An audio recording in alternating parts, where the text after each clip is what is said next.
கங்கை நதி போல் புண்ணிய நதியாம் பம்பையில் நீராடி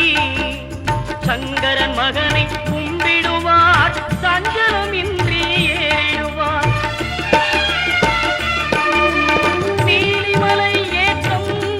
சிவபாலனும் ஏற்றிடுவார் காலமெல்லாம் நமக்கே அருள்காவலராயிருப்பார்